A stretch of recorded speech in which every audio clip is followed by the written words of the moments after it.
संजय राऊत यांनी छगन भुजबळ यांच्याविषयी मोठं विधान केलेलं आहे। छगन भुजबळ शिवसेनेत असते तर ते मुख्यमंत्री झाले असते असं मोठं विधान संजय राऊतांनी केलेलं आहे। तसंच ज्यांनी शिवसेना सोडली ते कधीच स्वस्थ राहू शकत नसल्याचंही राऊत म्हणालेले। त्यामुळे संजय राऊत नाराज भुजबळांना साथ घालण्याचा प्रयत्न करत असल्याचं सुद्धा दिसतंय। ज्यांनी शिवसेना सोडली आहे ज्यांनी मग त्यांना 40 वर्ष होऊ द्या 50 वर्ष होऊ द्या, ते राजकारणामध्ये त्यांच्या राजकीय आयुष्यात कधी स्वस्थ आणि शांत झालेले नाही।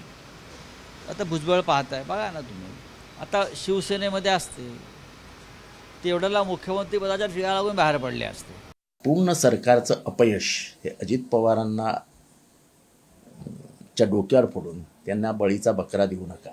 या देशामध्ये अल्पसंख्याकांबद्दल काढलेले अनुद्गार, निर्माण झालेली द्वेषाची भावना, संविधान जाणार म्हणून दलितांमध्ये निर्माण झालेली भीती, दलित, ओबीसी, SC ST सगळ्यांमध्ये भीती निर्माण झाली होती।